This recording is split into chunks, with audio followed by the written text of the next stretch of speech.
नमस्कार दोस्तों, जय माता दी। आज मैं आपको एक चिड़िया की महाशिवरात्रि की कहानी सुनाने जा रही हूँ। इस कहानी का जिक्र शिव महापुराण में भी मिलता है, इसीलिए यह कहानी पावन और बहुत ही पवित्र है। देवाधिदेव कहते हैं कि जो नर इस कहानी को सुनता है उसके जीवन के सभी पाप नष्ट हो जाते हैं और उनके जीवन में सभी दुखों का नाश होता है। जो व्यक्ति इस कहानी को पूरी लगन से सुनता है उस पर महादेव जी की असीम कृपा होती है। प्रिय दोस्तों, फाल्गुन मास के महीने में महाशिवरात्रि आती है और हम चिड़िया की महाशिवरात्रि की पावन और पवित्र कहानी सुनाने जा रही हैं। यह कहानी इतना पावन और पवित्र है कि जो लोग महाशिवरात्रि का व्रत करते हैं उनके लिए यह कहानी रामबाण से कम नहीं है। महाशिवरात्रि का व्रत करने वाले लोगों के लिए किसी वरदान से कम नहीं है। उन लोगों को यह कहानी अवश्य ही सुनना चाहिए। जो लोग सोमवार का व्रत करते हैं उन्हें भी इस कहानी को ज़रूर सुनना चाहिए। जो लोग भी इस कहानी को सुनते हैं उन पर महादेव की असीम कृपा प्राप्त होती है और साथ में मनुष्य को अच्छे कर्म करने का प्रण भी देती है। मनुष्य को अपने जीवन में सद्मार्ग पर चलने का प्रेरणा देती है। कहानी शुरू करने से पहले एक बार प्रेम से बोले शिव जी की जय, माता पार्वती की जय। एक समय की बात है, एक गांव में एक चिड़िया रहती थी। उसके 3 छोटे छोटे बच्चे भी थे। वह चिड़िया गांव के घरों में से गिरा हुआ अनाज चुगती और अपने बच्चे को खिलाती थी। वह चिड़िया शिव जी की परम भक्त थी। वह अपने मन में हमेशा भोले बाबा और माता पार्वती को याद करती और प्रणाम करती थी। उस गांव में एक सेठ सेठानी का घर था। उस सेठ सेठानी के कोई औलाद नहीं थे। सेठानी इस बात से बहुत परेशान होकर घर के पीछे बैठकर रोती रहती थी। चिड़िया उस सेठानी को देखती और बोलती और भोले बाबा से सेठानी को गोद भरने की प्रार्थना करती थी। सेठानी बड़ी ही अच्छे विचारों वाली थी, पर सेठ भगवान में विश्वास नहीं रखता था। सेठ ना ही पूजा पाठ करता, ना ही भागवत कथा सुनता और ना ही ब्राह्मणों की सेवा करता था। सेठ के कर्म से उसके भाग्य में बच्चे के सुख नहीं बन पा रहा था। सेठानी को गांव की स्त्रियां जब बाझन कहती तब सेठानी घर के पीछे बैठकर रोती। चिड़िया को यह सब देखकर सेठानी पर बड़ा ही तरस आता। एक दिन चिड़िया ने अपने बच्चों से कहा, बच्चों तुम सब अपना ख्याल रखना, मैं बहुत ही दूर जा रही हूँ, जल्द ही लौट आऊँगी। ऐसा बोलकर चिड़िया कैलाश पर्वत की तरफ उड़ चली। लंबी उड़ान के बाद वह कैलाश पर्वत पर पहुँची। चिड़िया महादेव महादेव का जप करते करते उसका गला सूख गया था और लंबी उड़ान के कारण वह थक भी गई थी। इस कारण वह कैलाश पर्वत पर पहुँचते ही बेहोश हो गई। माता पार्वती ने चिड़िया को अपनी ऊर्जा से पहले जैसा कर दिया। माता पार्वती ने पूछा, चिड़िया तुम इतनी परिश्रम करके किस उद्देश्य से यहाँ आई हो? चिड़िया ने कहा, माता मेरे गांव में एक सेठ सेठानी रहते हैं, उनका कोई औलाद नहीं है। कृपा करके आप उन्हें पुत्र सुख दे दीजिए, क्योंकि बच्चे के लिए सेठानी बहुत ज़्यादा रोती हैं। इस पर महादेव जी ने कहा, सेठ ना कोई धर्म कर्म करता है, न कोई पुण्य करता है जिससे कि उसके भाग्य में पुत्र योग बने, इसीलिए उसका कोई पुत्र नहीं हो सकता। पर चिड़िया के बार बार आग्रह करने पर माता पार्वती ने शिव जी को मना लिया। फिर भगवान शंकर ने कहा, पुत्र तो हम दे देंगे, लेकिन सेठ अगर पुण्य कर्म नहीं करेगा तो उसके पुत्र की मृत्यु हो जाएगी। चिड़िया ने कहा, प्रभु, सेठ सेठानी के पुत्र होते ही वह पूजा पाठ करने लगेंगे। ऐसा कहकर चिड़िया वहाँ से खुशी होकर उड़ चली। कुछ दिनों के बाद सेठानी को एक पुत्र हुआ। सेठानी का वह पुत्र फल फूल और भोजन खाता और गिरता तो चिड़िया गिरे हुए अन्य वह फल फूल खाती और अपने बच्चों को भी खिलाती। सेठ का परिवार बहुत सुखी था, पर सेठ पहले की तरह ही आलस करता था। चिड़िया को सेठ की पुत्र की बहुत चिंता होती थी। चिड़िया को सेठ की पुत्र की बहुत चिंता होती थी कि सेठ कोई पुण्य कर्म नहीं करता है, कहीं इसके बच्चे की मृत्यु न हो जाए। चिड़िया फिर कैलाश पर्वत पर गई और माता पार्वती और भगवान शिव जी से निवेदन करने लगी कि सेठ को पुण्य कर्म करने के लिए कहें। माता पार्वती ने चिड़िया की भक्ति देखकर, दूसरे की परवाह करते देखकर बहुत प्रसन्न हुई। फिर माता पार्वती शिव जी से उस सेठ के घर ब्राह्मण और ब्राह्मणी बनकर चलने को कहा। महादेव जी मान गए। फिर दोनों जन एक ब्राह्मण और ब्राह्मणी का वेश धर सेठ के दरवाजे पर गए। सेठ तो मना कर दिया, पर सेठानी बड़े ही निवेदन से उन्हें अंदर बैठाई और प्रेम से भोजन कराया। घर के अंदर महादेव और माता पार्वती के प्रवेश करते ही सेठ की बुद्धि ठीक हो गई। वह सेठ ब्राह्मण और ब्राह्मणी से क्षमा मांगने लगा। तब महादेव जी ने ब्राह्मण के रूप में बताया कि तुम्हें पुत्र का सुख नहीं था। एक चिड़िया के भक्ति से प्रसन्न होकर महादेव जी ने तुम्हें पुत्र दिया। अगर तुम पुण्य कर्म नहीं करोगे तो तुम्हारा पुत्र मृत्यु को प्राप्त हो जाएगा। यह सुनकर सेठ सेठानी रोने लगे और नन्ही चिड़िया को धन्यवाद देने लगे। सेठ ने कहा, हमारे पुत्र के लिए एक चिड़िया भोलेनाथ से लड़कर हमारे भाग्य में पुत्र सुख दे सकती है, तो हम अपने पुत्र की रक्षा के लिए पुण्य कर्म क्यों नहीं कर सकते। सेठ ने ब्राह्मण और ब्राह्मणी से पूछा कि महादेव जी का प्रिय व्रत कौन सा है जिसको मैं धारण करके महादेव जी को प्रसन्न कर सकूं। तब माता पार्वती जी ने बताया कि महादेव जी का सबसे प्रिय व्रत महाशिवरात्रि है। जो भी मनुष्य महाशिवरात्रि का व्रत करता है और शिव जी का विधि विधान से पूजन करता है, उस घर पर महादेव जी की कृपा बरसती है। सेठ सेठानी ने कहा, अब हम महाशिवरात्रि के साथ ही महाशिवरात्रि का व्रत भी करेंगे और विधि विधान से पूजन करेंगे। महादेव जी और माता पार्वती जी चले गए। अब सेठ सेठानी ने धर्म कर्म व्रत पूजा पाठ करने लगे, जिसके पुण्य से उनका पुत्र और धन बढ़ने लगा। चिड़िया भी उन सेठ सेठानी को खुश देखकर खुशी रहने लगी। सेठानी के आंगन में दाना चुनती और अपने घोंसले में बैठकर ओम नमः शिवाय का जप करती। इस प्रकार एक चिड़िया के भक्ति से प्रसन्न होकर महादेव जी सेठ को पुत्र का वरदान दिया और मनुष्य रूप में धरती पर भी आए। चिड़िया की इस भक्ति की गाथा को जो कोई भी सुनता है, उसके ऊपर महादेव जी की असीम कृपा बरसती है। हे महादेव जी, हे माता पार्वती, जैसे आप उस चिड़िया पर प्रसन्न हुए, वैसे ही अपने सभी भक्तों पर प्रसन्न होना, सभी की इच्छाएं पूरी करना।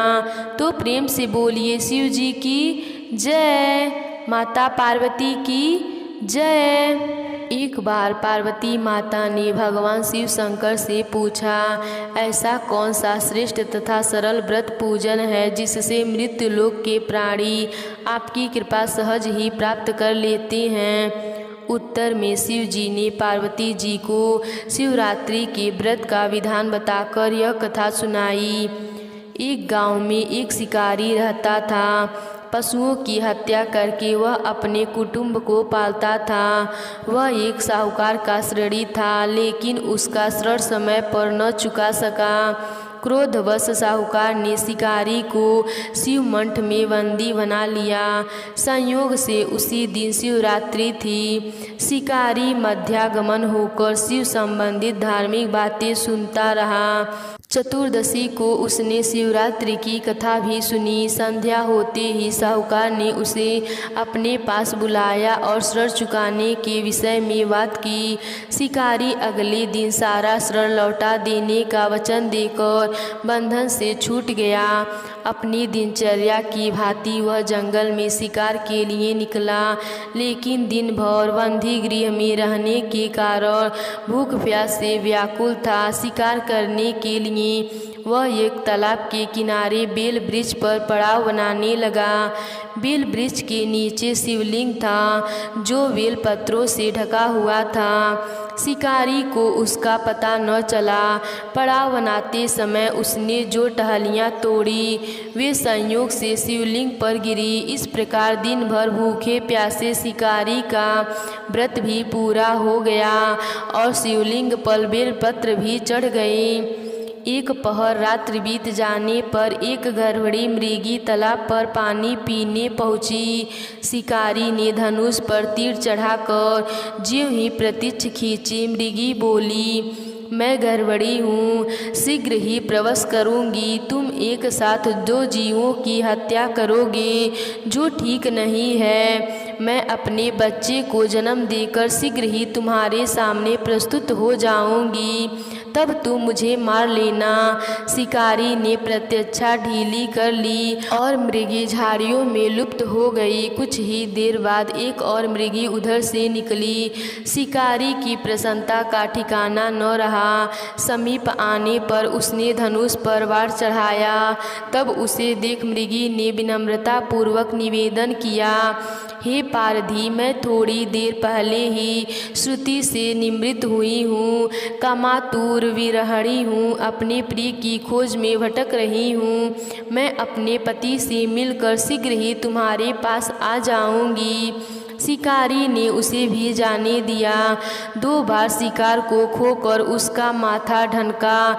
उस चिंता में पड़ गया। रात्रि की आखिरी पहर बीत रहा था। तब एक अन्य मृगी अपने बच्चों के साथ उधर से निकली। शिकारी के लिए वह स्वर्ण में अवसर था। उसने धनुष पर तीर चढ़ाने में देर न लगाई। वह तीर छोड़ने ही वाला था कि मृगी बोली, हे पारधी, मैं इन बच्चों को पिता के हवाले करके लौट आऊंगी। इस समय मुझे मत मार।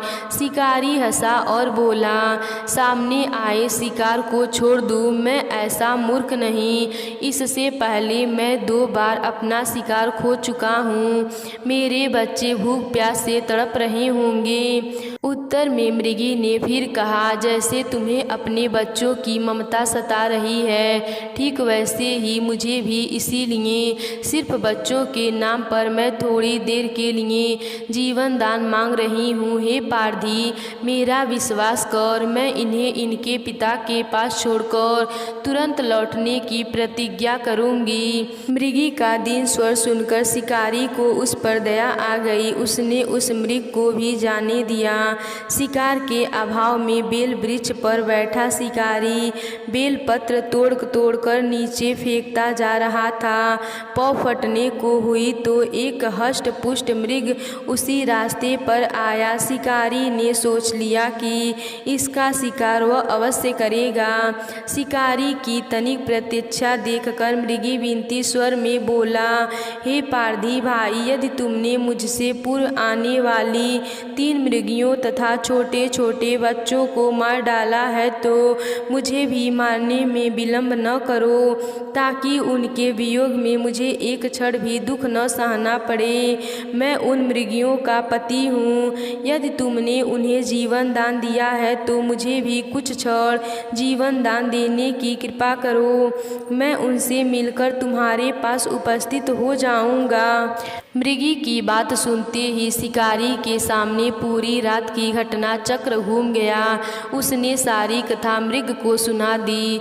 तब मृग ने कहा, मेरी तीनों पत्नियां जिस प्रकार प्रतिज्ञाबद्ध होकर गई हैं, मेरी मृत्यु से अपने धर्म का पालन नहीं कर पाएंगी। अतः जैसे तुमने उन्हें विश्वास पात्र मानकर छोड़ा है, वैसे ही मुझे भी जाने दो। मैं उन सब के साथ तुम्हारे सामने शीघ्र ही उपस्थित होता हूँ। उपवास, रात्रि जागरण तथा शिवलिंग पर बेलपत्र चढ़ाने से शिकारी का हिंसक हृदय निर्मल हो गया था। उसमें भगवत शक्ति का वास हो गया था। धनुष तथा बाण उसके हाथों से सहज ही छूट गए। भगवान शिव की अनुकंपना से उसका हिंसक हृदय कारुणिक भावों से भर गया। वह अपने अतीत के कर्मों को याद करके पछताता ही की ज्वाला में जलने लगा। थोड़ी ही देर बाद मृग सपरिवार शिकारी के समक्ष उपस्थित हो गया ताकि वह उनका शिकार कर सके, किंतु जंगली पशुओं की ऐसी सत्यता, सात्विकता एवं सामूहिक प्रेम भाव को देखकर शिकारी को बड़ी ग्लानि हुई। उनके नेत्रों से अश्रुओं की छड़ी लग गई। उस मृग परिवार को न मारकर शिकारी ने अपने कठोर हृदय को जीव हिंसा से हटा सदा के लिए कोमल एवं दयालु बना लिया। देवलोक से समस्त देव समाज भी इस घटना को देख रहा था। घटना की परिगति होते ही देवी देवताओं ने पुष्प वर्षा की। तब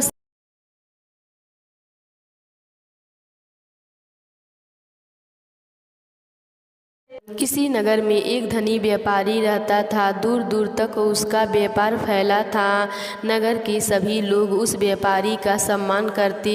इतना सब कुछ संपन्न होने के बाद भी वह व्यापारी बहुत दुखी था, क्योंकि उसका कोई पुत्र नहीं था, जिस कारण अपने मृत्यु के पश्चात व्यापार के उत्तराधिकारी की चिंता उसे हमेशा सताती रहती थी। पुत्र प्राप्ति की इच्छा से व्यापारी प्रत्येक सोमवार भगवान शिव की पूजा व्रत किया करता था और शाम के समय शिव मंदिर में जाकर शिव जी के सामने घी का दीपक जलाया करता था।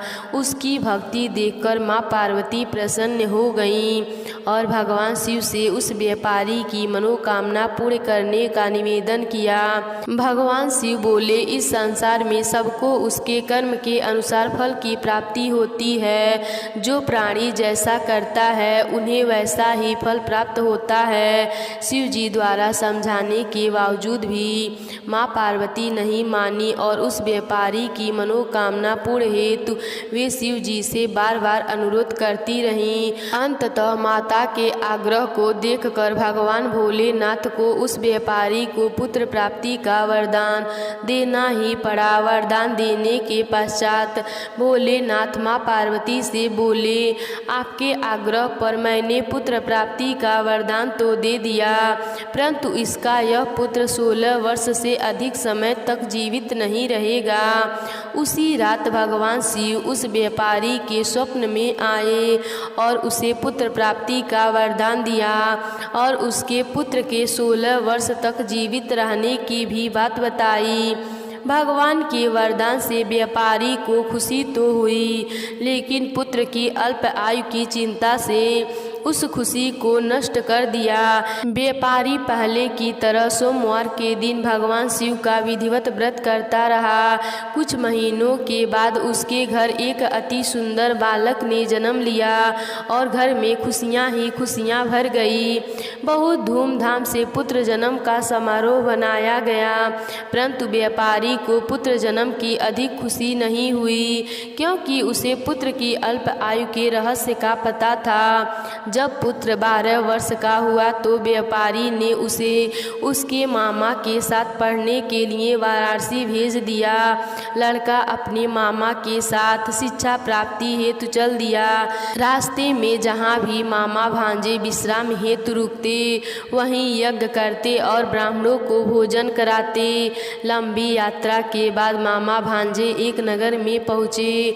उस नगर में राजा की कन्या का विवाह था, जिस कारण पूरे नगर को सजाया गया था। निश्चित समय पर बारात आ गई, लेकिन वर का पिता अपने बेटे के एक आँख से काने होने के कारण बहुत चिंता था।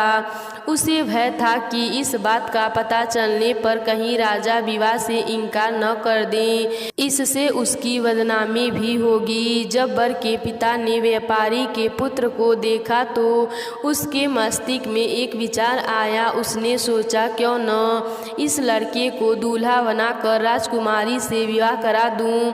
विवाह के बाद इसको धन देकर विदा कर दूंगा और राजकुमारी को अपने नगर ले जाऊंगा। वर के पिता ने लड़के के मामा से इस संबंध में बात की। मामा ने धन मिलने के लालच में वर के पिता की बात स्वीकार कर ली। लड़के को दूल्हे का वस्त्र पहनाकर राजकुमारी से विवाह कर दिया गया। राजा ने बहुत सारा धन देकर राजकुमारी को विदा किया। शादी के बाद लड़का जब राजकुमारी से साथ लौट रहा था तो वह सच नहीं छिपा सका और उसने राजकुमारी के ओढ़नी पर लिख दिया, राजकुमारी तुम्हारा विवाह मेरे साथ हुआ है।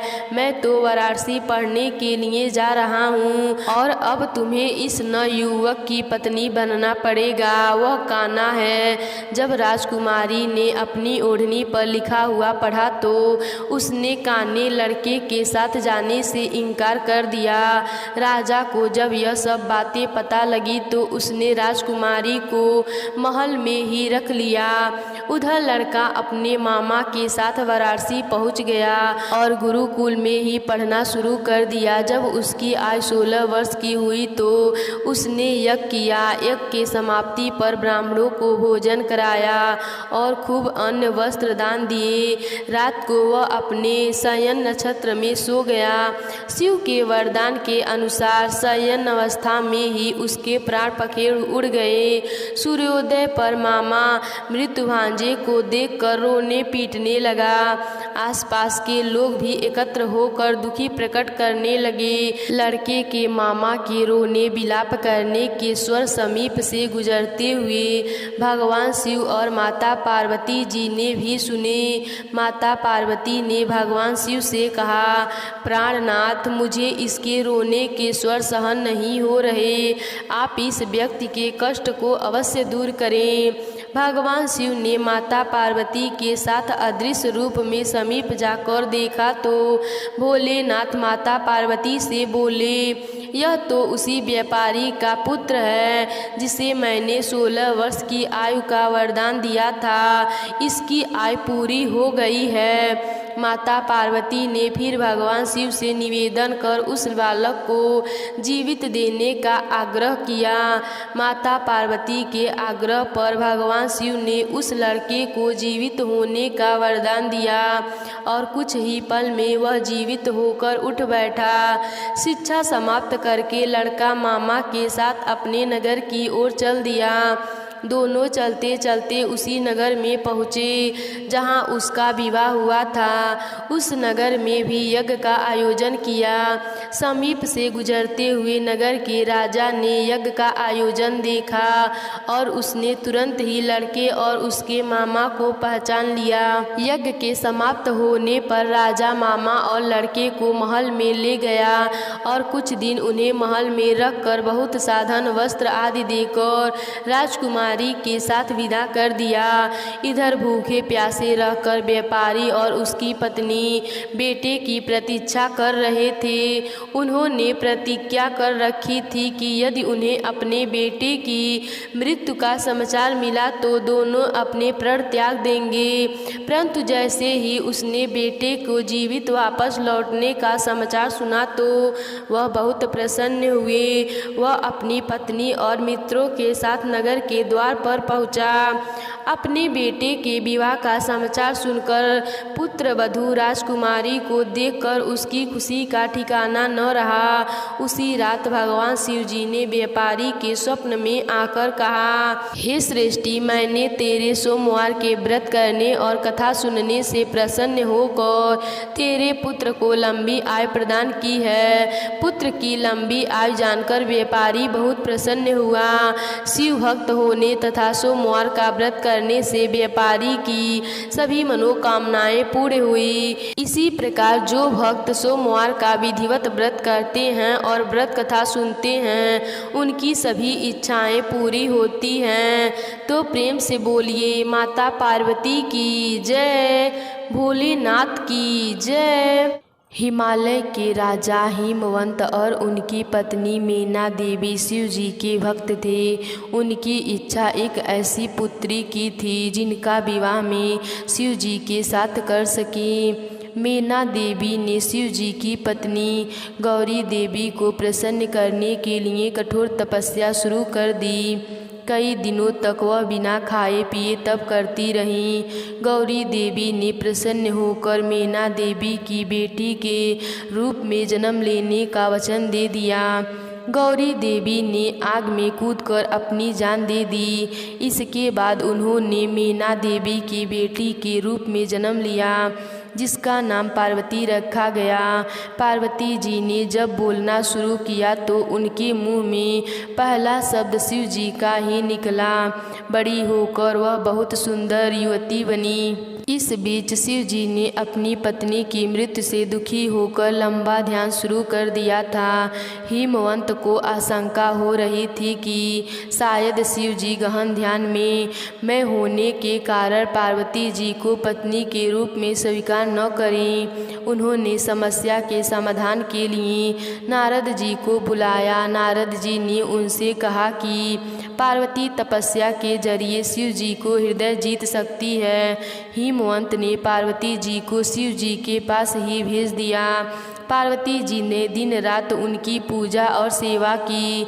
शिव जी पार्वती जी की भक्ति से बहुत प्रसन्न हुए, लेकिन उन्होंने उनकी परीक्षा लेने का निश्चय किया। उन्होंने युवा ब्राह्मण का रूप धारण किया और पार्वती जी के पास जाकर कहने लगे कि भिखारी की तरह रहने वाले शिव जी से विवाह करना सही नहीं होगा। पार्वती जी यह सुनकर बहुत क्रोधित हुईं। उन्होंने स्पष्ट कह दिया कि वे शिव जी को छोड़कर और किसी के साथ विवाह नहीं करेंगी। उनके उत्तर से संतुष्ट होकर शिव जी अपने असली रूप में आ गए और पार्वती जी से विवाह करने को तैयार हो गए। हिमवंत ने धूमधाम से दोनों का विवाह कर दिया। तो प्रेम से बोलिए माता पार्वती और शिव जी की जय हो। बच्चा जो कभी बूढ़ा नहीं हुआ। शिव जी की यह व्रत कथा। मृकंदु ऋषि ने शिव जी की तपस्या करके पुत्र का वरदान मांगा। शिव प्रकट हुए और पूछने लगे, तुम अधिक आयु वाला साधारण पुत्र चाहते हो अथवा मात्र 16 वर्ष की आयु वाला बुद्धिमान और तेजस्वी पुत्र चाहते हो। मृकंदु ने सोचा, अगर मैं बुद्धिमान पुत्र मांगता हूँ तो वह 16 वर्ष की उम्र में ही मर जाएगा, लेकिन अगर मैं अधिक आयु वाला पुत्र मांगूंगा तो वह बुद्धिमान नहीं होगा। उन्होंने बुद्धिमान पुत्र मांग लिया। कुछ ही दिनों में उनकी पत्नी ने एक पुत्र को जन्म दिया जिसका नाम उन्होंने मार्कंडेय रखा।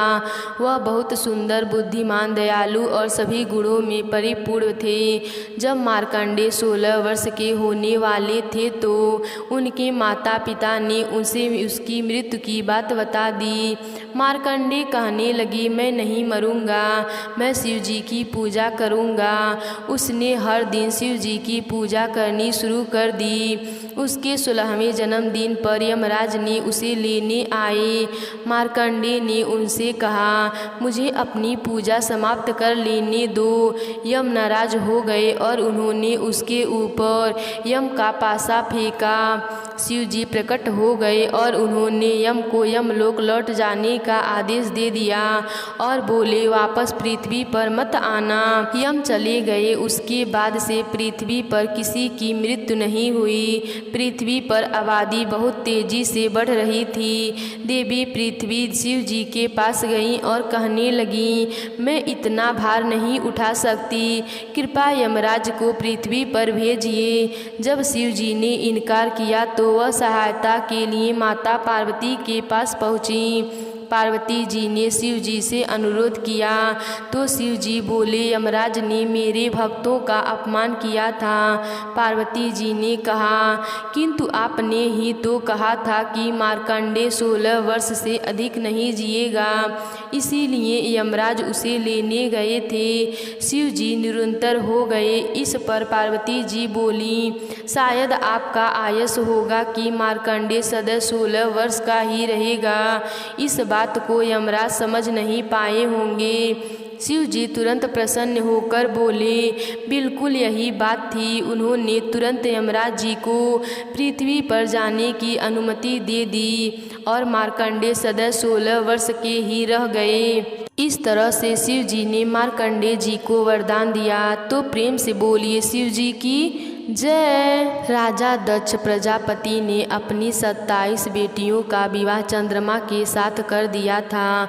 विवाह के समय उन्होंने चंद्रमा के सामने शर्त रखी थी कि वह अपनी सभी 27 पत्नियों के साथ समान व्यवहार करेगा। चंद्रमा एक एक रात अपनी हर पत्नी के महल में बिताता था, लेकिन अपनी रोहिणी नाम की पत्नी से वह अधिक प्रेम नहीं करता था। जिस रात वह रोहिणी के महल में जाता, उस रात वह सबसे अधिक चमकता था।